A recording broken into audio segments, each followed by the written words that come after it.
चाहूंगी इस बीच सुशील गुप्ता हमारे साथ जीएसटी के जानकार जुड़ चुके हैं। सुशील जी, स्वागत आपका इंडिया न्यूज यूपी उत्तराखंड में। जिस तरह से 6 दिन से लगातार जीएसटी के नाम पे एक बड़ा हवा सा खड़ा हो चुका है, क्या ये जीएसटी है और क्यों इतनी समस्या आ रही है व्यापारियों को छापेमारी से, आपसे ये समझना चाहेंगे। देखिए श्वेता जी, सबसे बड़ी बात यह है कि जीएसटी को लेकर बहुत बड़ा एक बवाल जो चल रहा है वो इतना ज्यादा बवाल है नहीं। ठीक है, अगर जो व्यापारी है, सबसे पहले तो ये जानना चाहिए कि इनका जो रजिस्ट्रेशन है या नहीं है। अगर आपका जो टर्नओवर जो एप्लीकेबिलिटी है, अगर आपका जो सर्विस से रिलेटेड है और 20 लाख से नीचे है तो आप तो एप्लीकेबल ही नहीं है, तो वहां पर आपका असेसिंग ऑफिसर, कोई भी जीएसटी ऑफिसर जाएगा ही नहीं है। पहली बात तो ये है। और अगर आपका सेल से रिलेटेड है, वो अगर 40 लाख के नीचे है तो वहां पर भी आपको कोई समस्या नहीं है, वहां भी आपका नहीं जाएगा। अब जैसे जहां तक इनका जो पावर है जो दी गई है, सेक्शन 71 है जो सीजीएसटी एक्ट में पावर दी गई, जो हमारा जो ज्वाइंट कमिश्नर के लेवल का जो व्यक्ति होता है, जो ऑफिसर होता है, उसके पास जो पावर होती है किसी भी पंजीकृत व्यापारी के व्यवसाय पर किसी भी समय उनके जो बुक्स ऑफ अकाउंट है और उनका कंप्यूटर है, हार्डवेयर है, सॉफ्टवेयर है, उनका जो है इंस्ट्रक्शन करने के लिए उनकी पावर दी गई है। और जिसके लिए वो जो सेक्शन 72 है उसमें आपसे डेटा मांग सकते हैं वो लोग कि आपका ये डेटा कोई चीजें, लेकिन इसके लिए 15 दिन का समय दिया जाता है। तो 15 दिन का समय जब दिया जाएगा तो उनको मोहलत मिलती है। यही एक कारण है कि जिसकी वजह से ये लोग छापामारी चल रही है, लोगों को बात जानकारी नहीं है।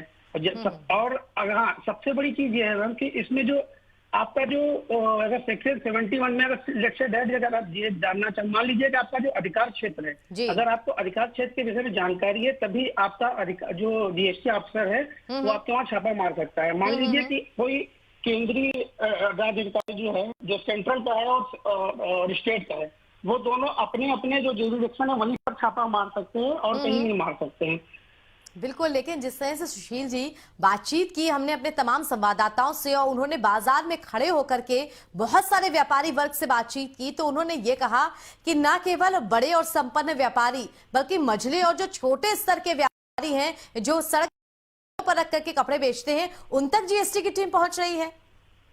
ये तो सरासर गलत है। लेकिन अगर हमारे साफ साफ ये प्रोविजन किया गया है कि अगर किसी भी जो मंझले स्तर का व्यापारी है, अगर उनका टर्नओवर 20 लाख से नीचे सर्विस भी प्रोवाइड करते हैं तो वहां पर तो उनका ज्यूरिडिक्शन बनता ही नहीं। और अगर कोई भी रजिस्टर्ड व्यापारी है और वहां पर ये लोग जा भी रहे तो उनको सेक्शन 71 में अगर जा भी रहे तो उनको नोटिस देना पड़ता है। विदाउट नोटिस तो ये लोग जा भी नहीं सकते वहां पर। जी बिल्कुल, तो अपने क्षेत्राधिकार को समझना बहुत जरूरी है। शुक्रिया आपका बहुत सुशील जी हमारे साथ जुड़ने के लिए।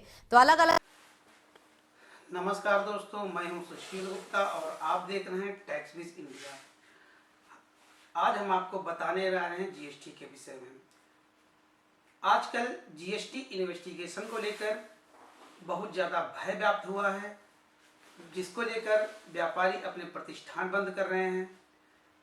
ऐसा क्यों है, आखिर समस्या क्या है, जांच किस बात की हो रही है, आपको किन किन बातों का ध्यान रखना चाहिए और किन किन परिस्थितियों में व्यापारी पर आजकल जीएसटी इन्वेस्टिगेशन को लेकर व्यापारियों में भय व्याप्त है। लोग अपने प्रतिष्ठान बंद कर रहे हैं, जगह जगह पर विरोध प्रदर्शन हो रहे हैं। आखिर समस्या क्या है, जांच किस बात की हो रही है, आपको किन बातों का ख्याल रखना चाहिए और किन किन व्यापारियों पर किन परिस्थितियों में जीएसटी एप्लीकेबल होता है, इसको जानना बहुत जरूरी है। सबसे पहले तो यह जान लें कि आपकी जीएसटी रजिस्ट्रेशन की लिमिट क्या है। यदि आपका nature of business sales of services का है, आपका टर्नओवर 20 लाख रुपए या 20 लाख रुपए से कम है, तो आपको किसी भी प्रकार का पंजीकरण कराने की आवश्यकता नहीं है। ठीक इसी प्रकार यदि आपका nature of business sales of goods का है, यानी रिटेल सेल्स का है, और आपका टर्नओवर 40 लाख या 40 लाख रुपए से कम है, तो आपको किसी भी प्रकार का पंजीकरण कराने की जरूरत नहीं है। फिर भी यदि आपने पंजीकरण करा लिया है तो आप टाइमली उसका कंप्लायंसेस करें। आपको किसी भी व्यक्ति से किसी भी एक बार यदि आपने रजिस्ट्रेशन करवा लिया है तो जीएसटी ऑफिसर के पास यह पावर होती है कि वह आपके प्लेस ऑफ बिजनेस का निरीक्षण करे, इन्वेस्टिगेशन करे, आपकी बुक्स, आपकी कंप्यूटर, सॉफ्टवेयर, हार्डवेयर सब डेटा की जांच करे। As per section 71 of the CGST act, joint commissioner के पास किसी भी पंजीकृत व्यक्ति के व्यवसाय के किसी भी स्थान परिसर में पुस्तकों, ये books of accounts, computer hardware, software, program software, hardware, इन सब को इन्वेस्टिगेशन करने की पावर होती है। किसी कारणवश यदि वह नहीं आता है तो वह अपने जीएसटी ऑफिसर को एक ऑथराइजेशन लेटर देता है, जिसके द्वारा वह आपके व्यावसायिक प्रतिष्ठान की इन्वेस्टिगेशन कर सकता है, इंस्पेक्शन कर सकता है। अब सवाल यह है कि आपके व्यावसायिक प्रतिष्ठान पर यदि कोई भी जीएसटी का ऑफिसर प्रवेश करता है तो आपको घबराने की कोई आवश्यकता नहीं होती है। सबसे पहले तो आप यह जान लें कि उसका ज्यूरिडिक्शन आप पर एप्लीकेबल है या नहीं। मान लीजिए आपके व्यावसायिक प्रतिष्ठान पर कोई भी जीएसटी ऑफिसर आया है और वह इंस्पेक्शन करना चाहता है, लेकिन उसका ज्यूरिडिक्शन सेंटर का है जबकि आपका ज्यूरिडिक्शन स्टेट का है, तो वह आप पर कोई भी किसी भी प्रकार की कोई कार्रवाई नहीं कर सकता है। यह अधिनियम के तहत अवैध है। वे अधिकार क्षेत्र के बिना कोई कार्रवाई ही नहीं शुरू कर सकते हैं। मान लीजिए अधिकार क्षेत्र केंद्रीय है, लेकिन राज्य के अधिकारी धारा 71 के तहत व्यवसाय का निरीक्षण करना चाहते हैं या निरीक्षण करते हैं, तो यह अधिनियम के तहत अवैध मानी जाएगी, क्योंकि वे अपना अधिकार क्षेत्र के बिना कोई भी कार्रवाई शुरू ही नहीं कर सकते। और धारा 6 जो सीजीएसटी एक्ट की जो धारा 6 है, उसमें साफ साफ इस बात का प्रावधान किया गया है कि सेंटर वाला स्टेट के ज्यूरिडिक्शन में और स्टेट वाला सेंटर के ज्यूरिडिक्शन में दाखिल नहीं हो सकता। यदि वो दाखिल भी होना चाहता है तो उसके लिए प्रॉपर तरीके से एक नोटिफिकेशन जारी करना होगा। एक अधिकारी को दूसरे अधिकारी को शक्ति देने की अनुमति का तो प्रावधान किया गया है, लेकिन यह अधिसूचना के माध्यम से ही किया जा सकता है, जिसे हम नोटिफिकेशन कहते हैं।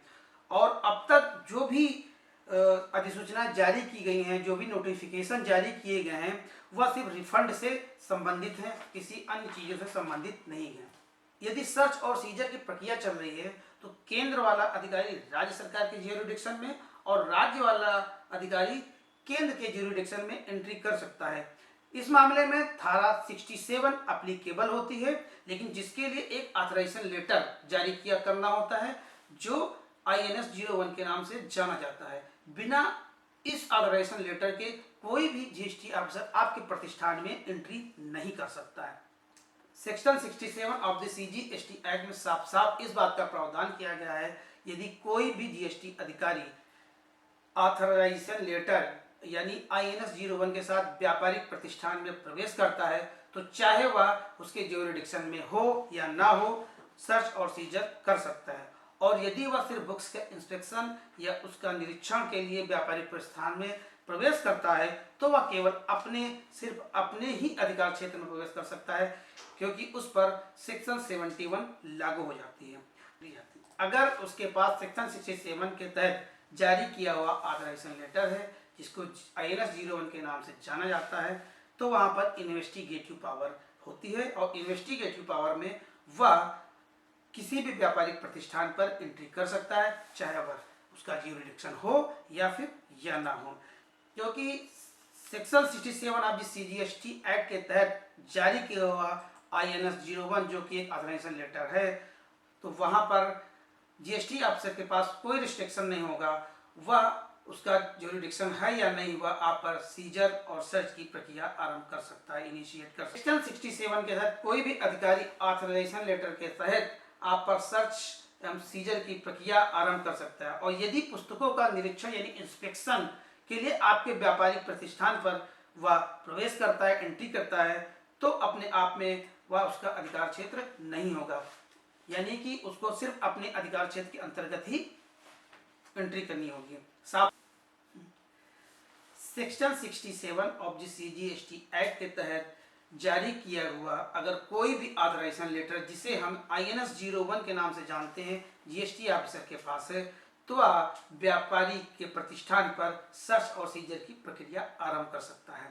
और यदि वह सेक्शन 71 के तहत सिर्फ इंस्पेक्शन यानी निरीक्षण के लिए व्यापारिक प्रतिष्ठान पर प्रवेश करता है, तो उसके लिए उसको सिर्फ अपना ज्यूरिडिक्शन देखना पड़ेगा, वह किसी दूसरे ज्यूरिडिक्शन में एंट्री तो नहीं कर रहा है। साफ साफ कह सकते हैं कि सेक्शन 71 में केंद्र वाला राज्य में और राज्य वाला केंद्र में एंट्री नहीं कर सकता है और वह इस पर किसी प्रकार की कोई कार्रवाई नहीं कर सकता। अगर वह सेक्शन 71 में भी आप पर कार्रवाई करना चाहता है तो सिर्फ ज्वाइंट कमिश्नर द्वारा जारी किया हुआ एक ऑथराइजेशन लेटर होना काफी नहीं है, उसके लिए उसको एक नोटिस भी जारी करना होगा जिसमें वह मेंशन करेगा कि वह आपके बिजनेस स्थान पर आना चाहता है और कार्रवाई करना चाहता है। इसलिए जीएसटी ऑफिसर की यदि आपके व्यापारिक प्रतिष्ठान पे किसी भी प्रकार की कोई कार्रवाई हो रही है, वो आना चाहता है, तो आपको घबराने की कोई जरूरत नहीं है। सबसे पहले आपको काम यह देखना है कि यह उसका ज्यूरिडिक्शन है या नहीं है। इसलिए आपको घबराने की कोई जरूरत नहीं है। यदि कोई भी जीएसटी ऑफिसर आपके व्यापारिक प्रतिष्ठान पर इन्वेस्टिगेशन के लिए आता है तो आप सर्वप्रथम उससे उसका ऑथराइजेशन लेटर मांगे और उसका ज्यूरिडिक्शन जानने की कोशिश करें। इसलिए अब आपको घबराने की कोई जरूरत नहीं है। यदि जीएसटी ऑफिसर आपके व्यापारिक प्रतिष्ठान पर किसी भी प्रकार का इन्वेस्टिगेशन करना चाहता है, सर्च और सीजर की प्रक्रिया आरंभ करना चाहता है, तो सर्वप्रथम आप उससे उसका ऑथराइजेशन लेटर मांगे। यदि उसका ऑथराइजेशन लेटर सेक्शन 71 के तहत है तो आप उससे उस नोटिस को भी मांग सकते हैं, जिसके लिए आपको समय देना होगा, क्योंकि सेक्शन 71 की कोई भी सेक्शन 71 की प्रोसीडिंग स्टार्ट करने के लिए उसे आपको एक नोटिस जारी करना होगा।